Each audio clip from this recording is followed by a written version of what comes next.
Assalamualaikum warahmatullahi wabarakatuh. Innal hamdalillah nahmaduhu wa nasta'inuhu wa nastaghfiruh wa na'udzu billahi min syururi anfusina wa min sayyiati a'malina. May yahdihillahu fala mudhillalah wa may yudlil fala hadiyalah. Asyhadu an la ilaha illallah wahdahu la syarikalah wa asyhadu anna Muhammadan abduhu wa rasuluh. Allahumma salli ala Muhammad. Faqala Allah Ta'ala fi kitabihil karim. A'udzu billahi minasy syaithanir rajim. Ya ayyuhalladzina amanu taqullaha haqqa tuqatih wa la tamutunna illa wa antum muslimun. Wa qala Rasulullah sallallahu alaihi wasallam, ittaqullaha haitsuma kunta wa atbi'is sayyi'atal hasanata tamhuha wa khaliqin nasi bi khuluqin hasan. Alhamdulillah, kita telah berada di penghujung Syawal, tepatnya di tanggal 24 pada 5 24 ya 24 Syawal, kalau yang mulainya pada hari Jumat. Tapi kalau idnya itu hari Sabtu, berarti ini baru tanggal 23. Nah, artinya kalau sekarang tanggal 24 Syawal, kalau yang belum saum Syawal masih ada 5 hari, tidak cukup hari lah nih. Kalau belum mulai, tapi kalau udah mulai, ya udah, berarti minimal kalau udah mulai 1 hari, katakanlah kemarin sempat 1 hari, pas tuh besok sampai nanti hari Kamis itu 5 hari. Ya mungkin saja memang sampai 30 hari sampai hari Jumat, tetapi amannya memang sampai hari Kamis, karena hari Kamis itu pasti masih Syawal.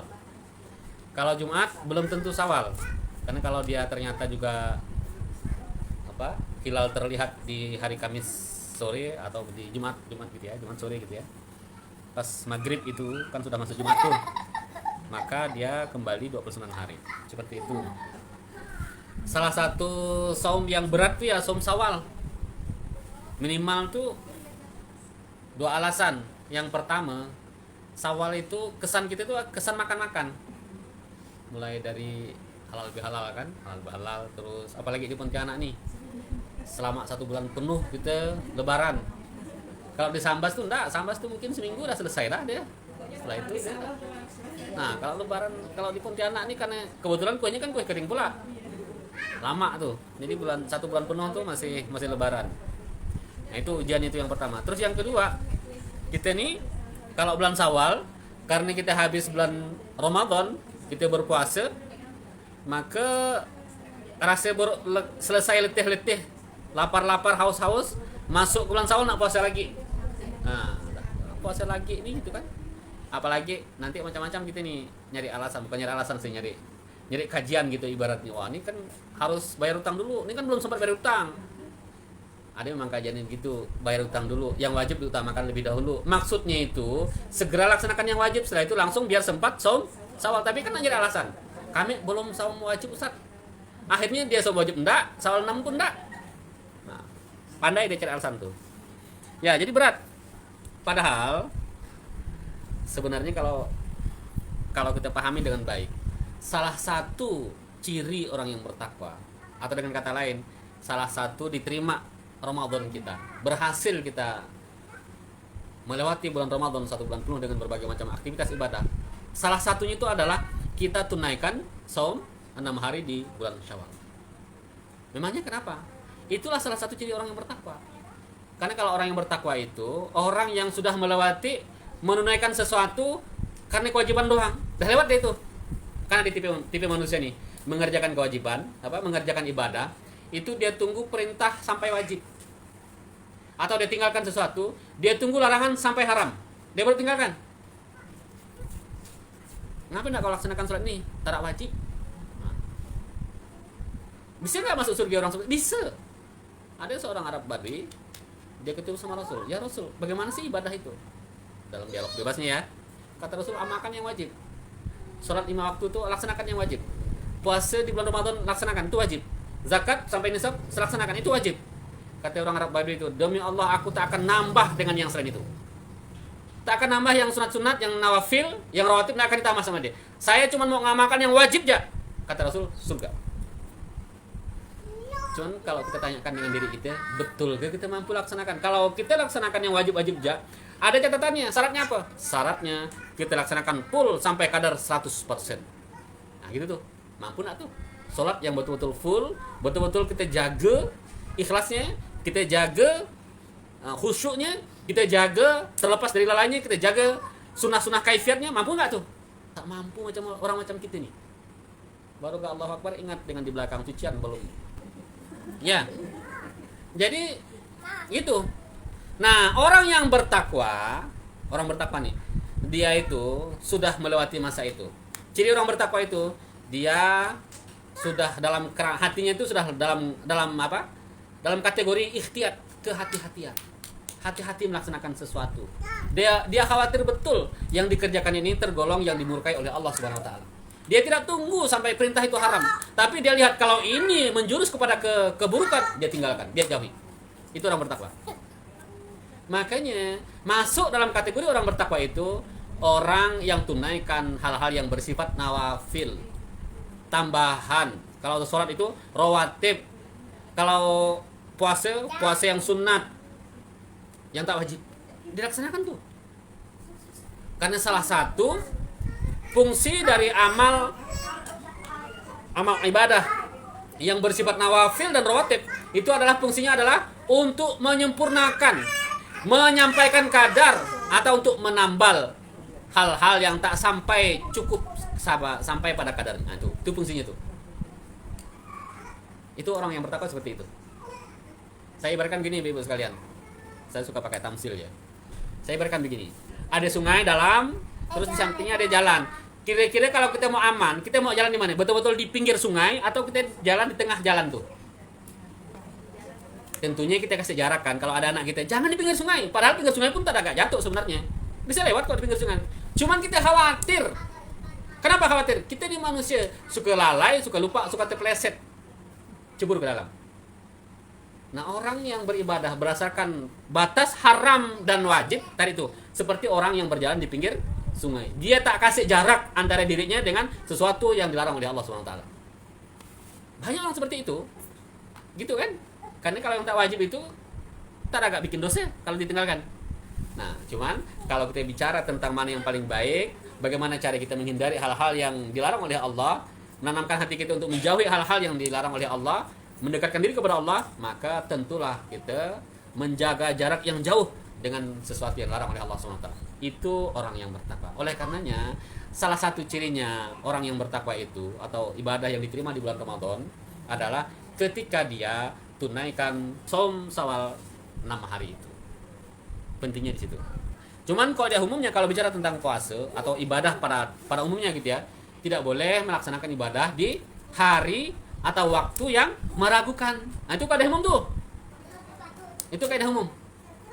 Jadi tak boleh kita ibadah itu ragu. Contoh sederhana. Kita lupa nih, dah batal kita ada ya. Rasa nak wudu, rasa malas, tapi kayaknya tak batal deh. Nah, itu sebenarnya itu tak boleh tuh. Tak boleh, itu ragu. Dia itu dalam kondisi itu adalah sholat.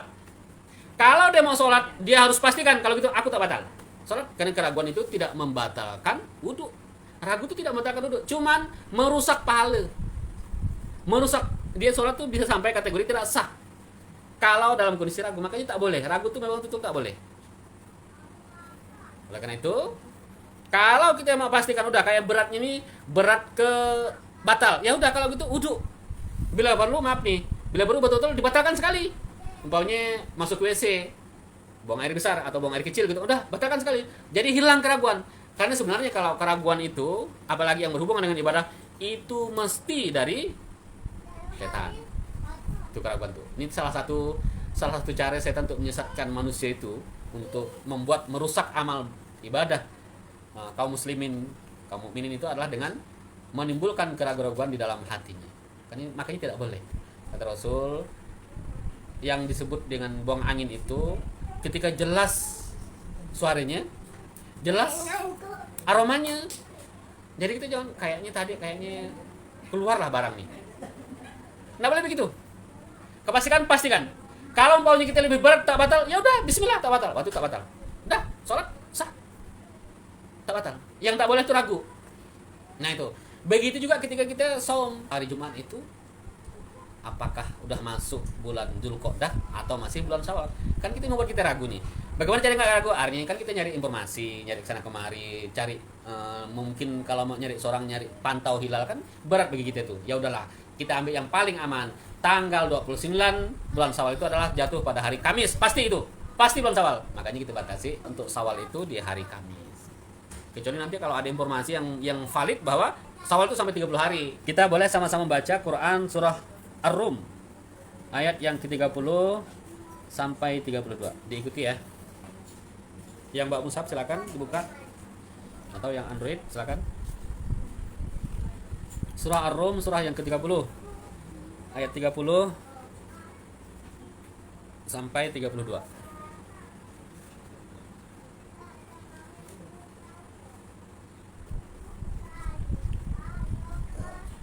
A'udzu billahi minasy syaithanir rajim.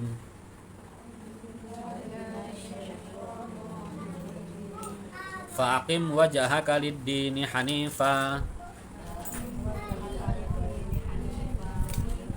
fitratallahi allati fataran nasa 'alaiha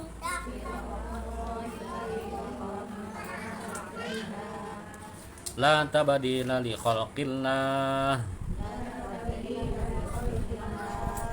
dzalikad dinul qayyim walakinna aktsaran nasi la ya'lamun.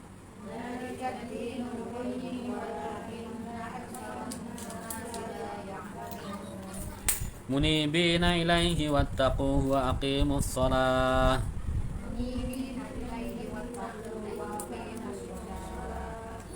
wa aqimus salata wa la takunu minal musyrikin.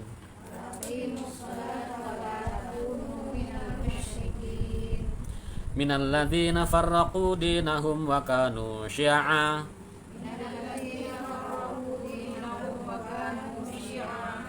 kullu hizbin bima ladaihim farihun.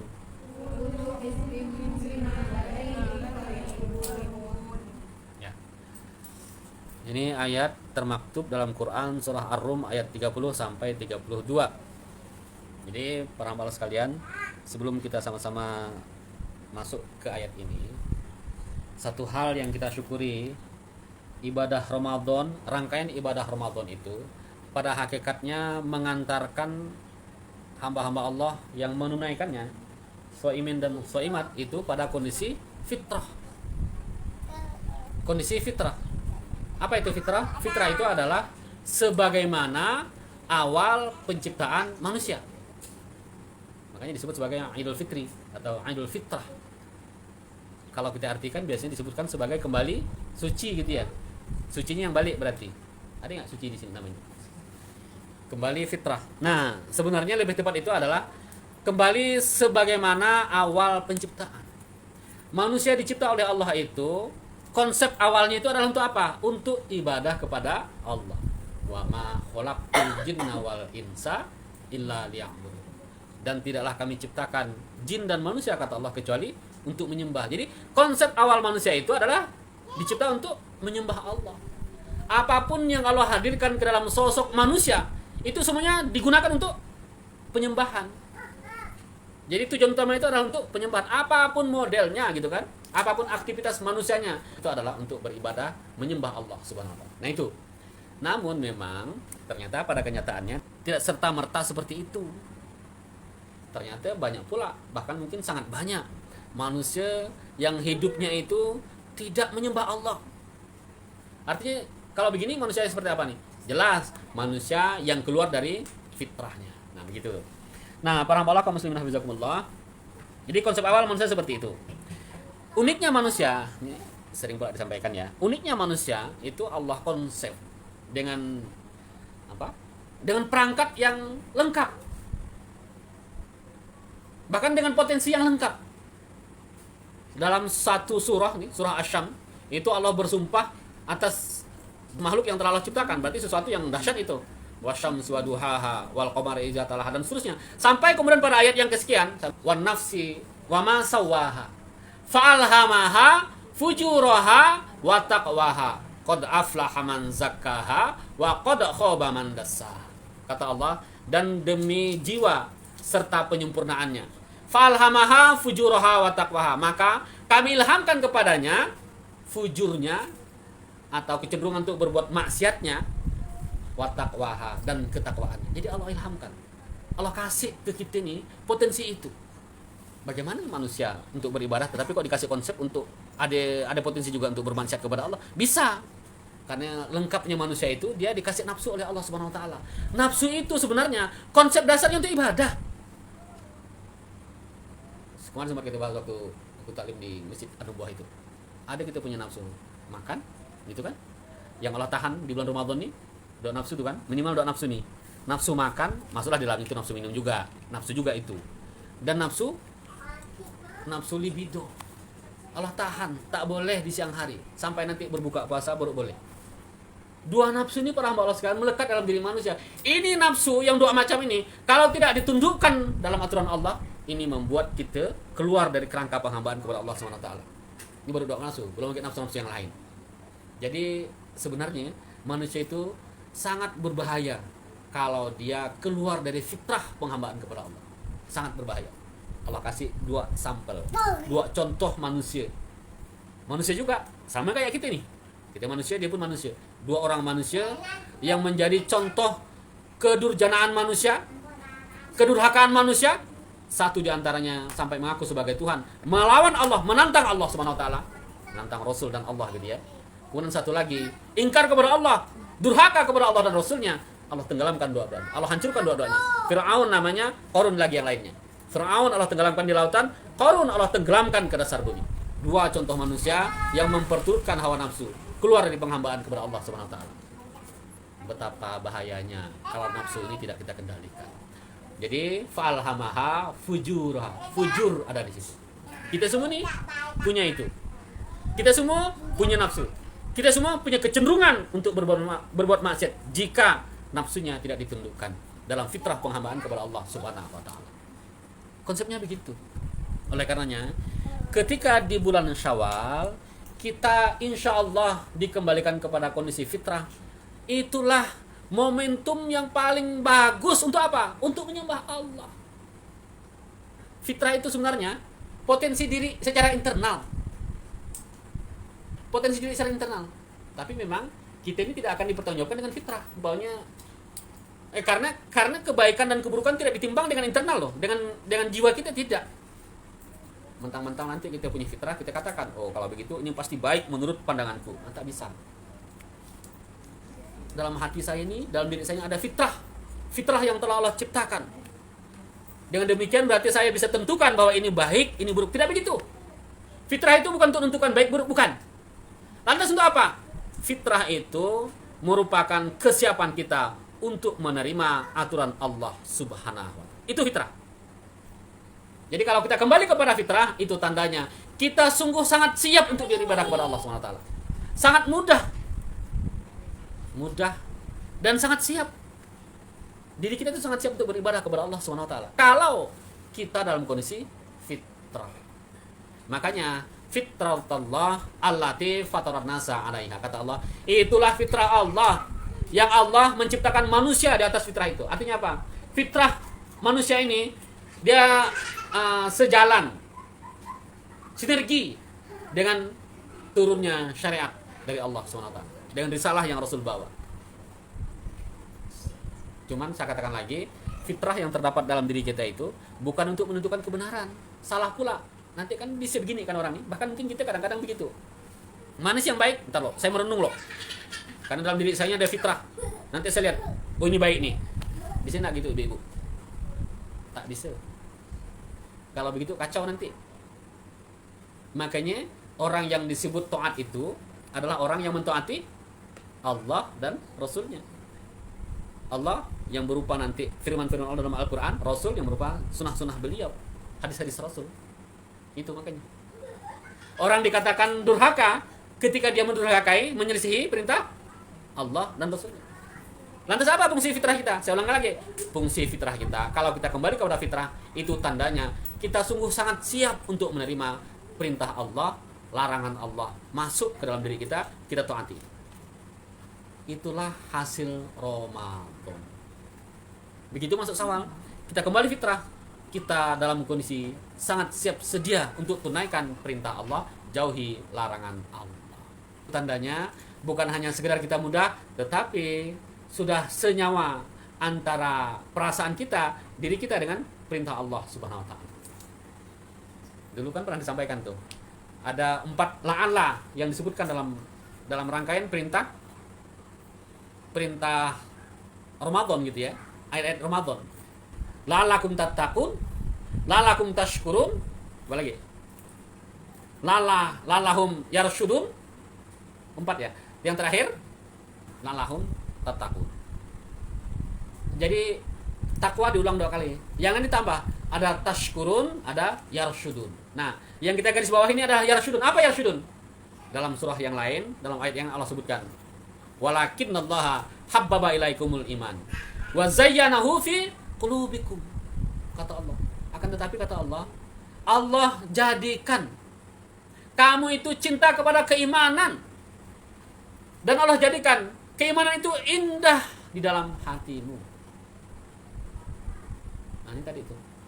Jadi kalau kita itu merasakan nikmat, senang, dan bahkan indah menunaikan perintah Allah, di antaranya itu seperti sholat gitu kan, maka itu tandanya alhamdulillah, masya Allah, tandanya berhasil itu Ramadan. Menanamkan apa? Menanamkan nilai-nilai takwa terhunjam ke dalam diri kita. Memang harusnya begitu. Yang kita senang ini harusnya adalah segala hal yang disenangi oleh Allah Subhanahu wa taala. Harusnya semua hal yang Allah murkai pun juga kita murkai. Kalau begitu, nikmat itu, ibadahnya nikmat. Tidak perlu pakai paksa, tidak perlu pakai perintah, tapi kita bergerak sendiri karena kita merasa nikmat. Kita ini kalau sudah nikmat, kita bergerak sendiri. Kalau ingin merasakan syukurnya dalam beribadah itu, para hamba sekalian, tanamkan rasa cinta, rasa suka, rasa bahagia ketika kita berhasil menunaikan perintah Allah. Kenikmatan terbesar dalam hidup kita itu adalah sebenarnya itu adalah ketika kita berhasil menunaikan perintah Allah. Itu kenikmatan terbesar. Tapi memang apakah hanya dengan Ramadan fitrah itu akan kembali? Kalau hanya dengan Ramadan, berarti sedikit sekali cara kita untuk kembali fitrah. Tidak, para hamba sekalian, tentu saja tidak. Ramadan itu adalah salah satu di antara sekian banyak yang dapat mengembalikan kita kepada kondisi fitrah. Di antaranya, sebagaimana yang terdapat dalam Quran, surah Ar-Rum ayat 30 sampai 32. Allah perintahkan begini, faqim wajhaka lid-dini hanifa, maka hadapkanlah wajahmu dengan lurus kepada dinullah, Islam tentu saja. Fitratallah allati fataran nasa 'alaiha. Fitrah Allah yang Allah telah menciptakan manusia menurut fitrah itu.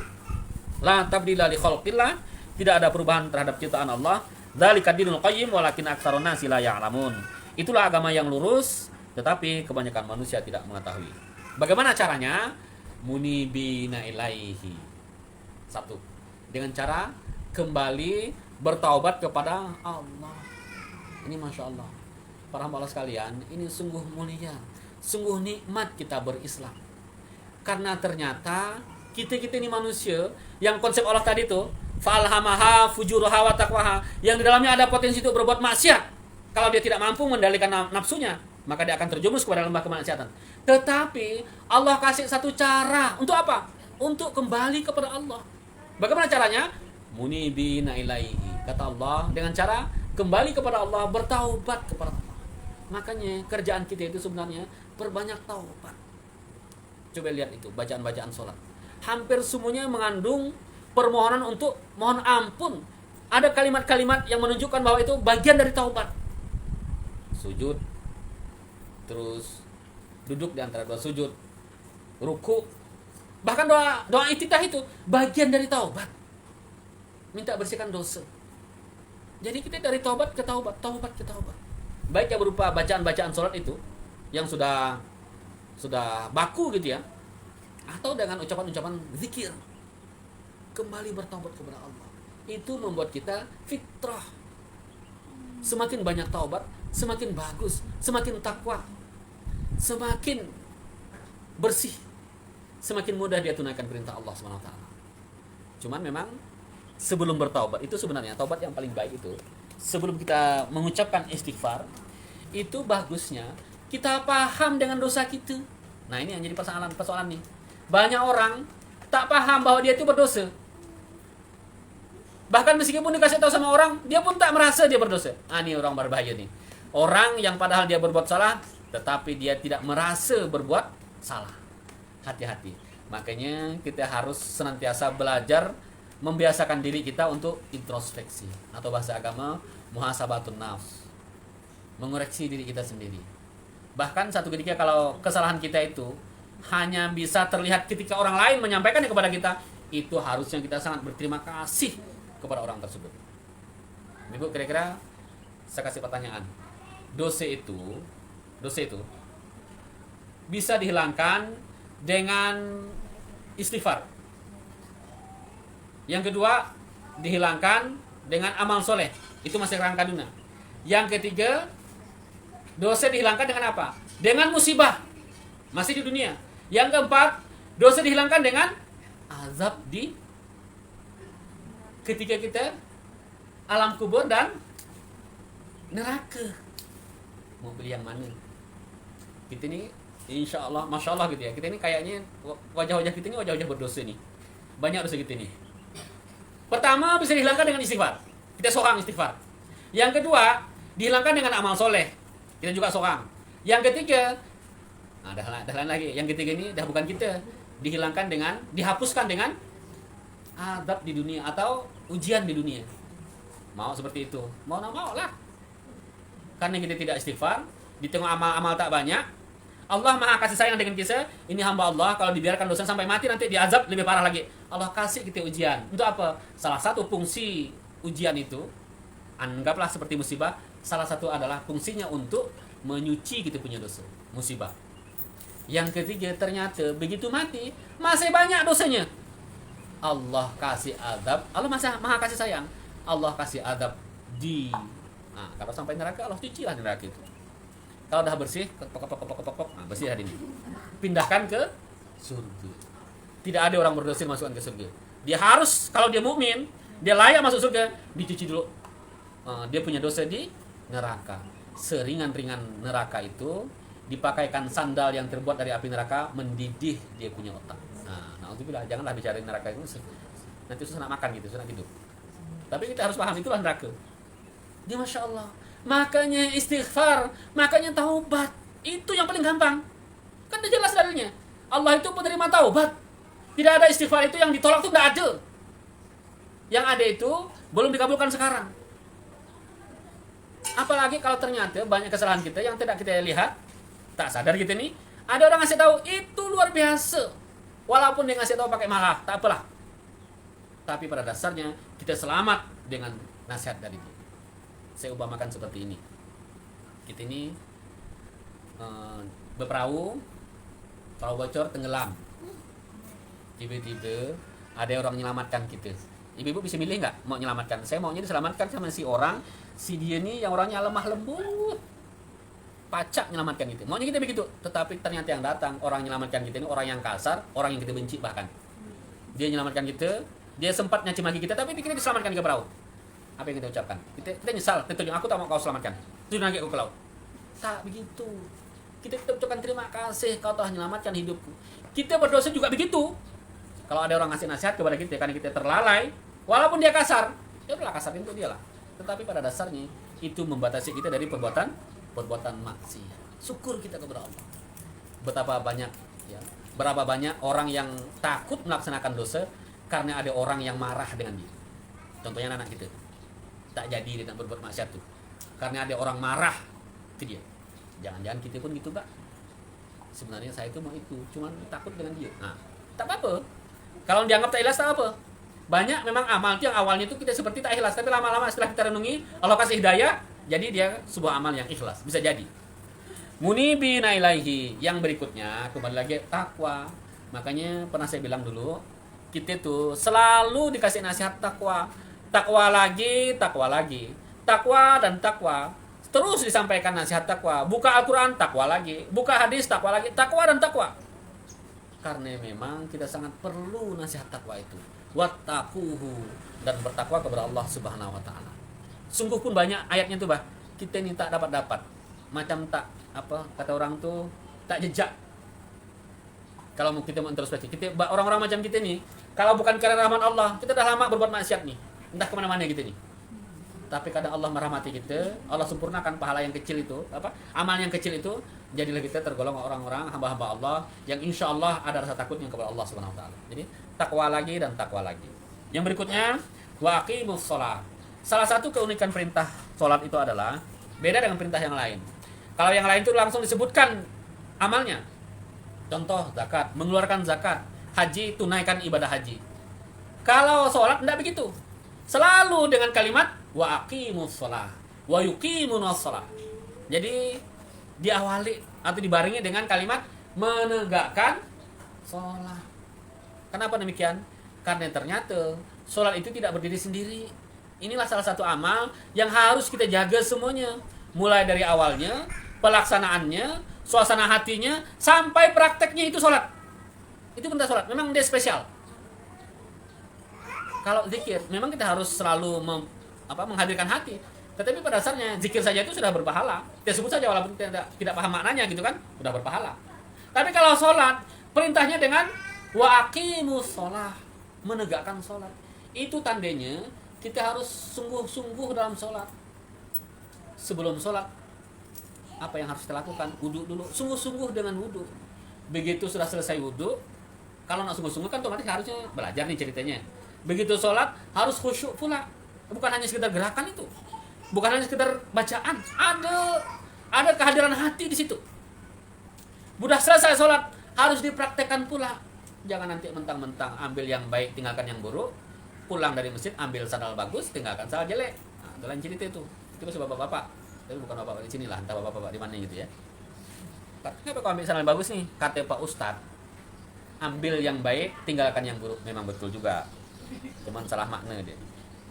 Terus yang keempat, kalau tadi itu perintah, maka yang keempat ini larangan. Wala takunu minal musyrikin, minal ladzina farraqu dinahum wa kanu syi'a, kullu hizbin bima ladaihim farihun. Kata Allah, jangan kamu menyerupai seperti orang-orang yang menyekutukan Allah. Siapa orang-orang yang menyekutukan Allah itu? Mereka yang memecah belah agamanya menjadi banyak golongan, dan setiap golongan merasa bangga dengan apa yang ada pada mereka. Jadi para hamba Allah sekalian, ini adalah salah satu ayat yang merupakan perintah untuk hidup berjamaah. Jadi banyak redaksi dalam Al-Quran itu yang Allah sampaikan perintah berjamaah, perintah bersatu padu, dengan kalimat sebaliknya, kalimat larangan. Contoh gini juga nih, kalau mau kita kasih tamsil begini, kita pengen anak kita itu jujur, maka sama juga dengan kita larang dia berkata dusta, bohong gitu ya. Kita pengen anak kita ini taat, sama juga kalau kita larang dia untuk berbuat maksiat. Nah kira-kira gitu tuh. Allah menggunakan kalimat sebaliknya. Maksudnya apa? Agar hamba Allah ini sebenarnya untuk berjamaah, bersatu padu. Apalah hikmahnya kira-kira itu para hamba Allah sekalian? Maksudnya memang hikmahnya gitu ya, walau alam, Allah Maha tahu kita ini banyak dalam hati kita ini ada sesuatu yang membuat kita itu mudah sekali untuk berpecah belah. Sebelum berpecah belah itu ada selisih paham. Sebelum berselisih paham itu ada tak cocok atau tak mudah untuk disatukan. Nah, itu model hati manusia itu. Makanya orang beriman itu Allah nyatakan sejak awal, innamal mu'minuna ikhwatun. Orang-orang beriman itu tidak lain dan tidak bukan adalah bersaudara. Dipersaudarakan oleh Allah SWT. Meskipun orang yang beriman, ternyata orang beriman ini ada juga orang-orang yang tidak kita sukai. Dia punya sikap, dia punya perilaku, dia punya gaya, dia punya pilihan tak kita sukai. Tetapi ternyata dia termasuk orang beriman, saudara kita. Kita utamakan saudara kita itu. Nah gitu. Jadi para hamba Allah sekalian, wala takunu minal musyrikin. Itu maksudnya minal ladzina farraqu dinahum wa kanu syi'a. Maksudnya adalah agar kita betul-betul menggarisbawahi ini. Jangan menyerupai seperti orang-orang yang musyrik, yang mereka itu memecah belah agama mereka. Mereka berselisih paham, bertafaruk satu sama lain. Jadi Masya Allah, kalau mau kita kasih kebalikannya, dengan demikian orang yang bertauhid itu adalah orang yang berjamaah, orang yang bersatu padu. Kalau ingin menjadi orang yang kuat tauhidnya, mesti harusnya dia adalah orang-orang yang bersatu padu, menjauhi segala macam bentuk perpecahan dan perselisihan. Saya kira demikian yang disampaikan. Mudah-mudahan ada manfaatnya untuk diri kami sendiri, keluarga, dan kita semuanya. Alhamdulillah. Wassalamualaikum warahmatullahi wabarakatuh.